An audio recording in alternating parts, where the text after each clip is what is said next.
Ben Roberts-Smith, ladies and gentlemen. We're going to talk about him tonight and the travesty of the charges that have been brought against him. Stick around and listen.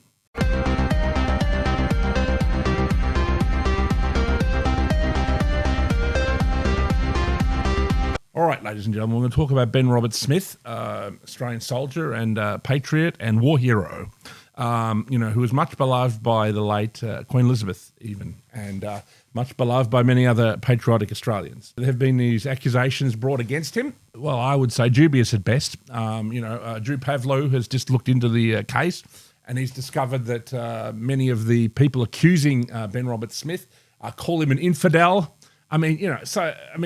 These are people, infidel is very similar to the Jewish word goy. This is like, we're being othered and obviously Afghanistan people are not that impressed that Australian soldiers are there in the first place. So they'll make up any lie about them to try and get them into trouble. So, is the accusations against him, are they a lie? I would say they are.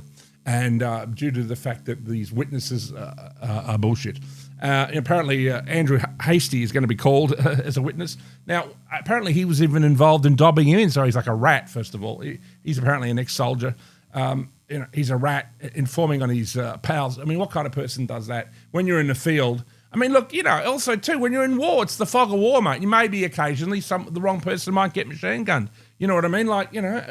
And to be perfectly honest, I don't really care. I don't care. If the wrong person got machine gunned, you know what I mean? Okay, that's fine. It's the fog of war. It's the fact that, Hastie is, I quite liked Andrew Hastie, some of the things he said, and he seems like a slightly more right-wing guy, but now I found out that he's, informing. He's an informant on Ben Roberts-Smith. That his stocks just went through the floor. And, that might be the reason this whole case is going forward, Labor Party are very clever. Hastie has the potential to maybe defeat Labor. Maybe they're going to make him look like a rat. And of course, he's going to be one by the look of it. There's no one's decision. He could just, keep stum, which is obviously what people should do in the field. If someone accidentally shoots the wrong person, okay, well, move on. You know what I mean? Move on. So it doesn't bother me in the least. Even if the accusations are true, I don't give a shit. He's an Australian hero. He's an Aussie. I mean, he's forced to fight this stupid fucking war, and occasionally mistakes were made. But I imagine he's done many good things. And like most soldiers, most of the time, they do everything they can to make sure that civilians are not injured and that they are attacking people who are enemy combatants, terrorists, and occasionally mistakes are made. So it's just that this whole thing is about something else. It's a media frenzy. I smell the Labor Party. I smell elbow all over this. I smell Penny Wong, something Wong going on here, definitely. I can smell their influence on this case.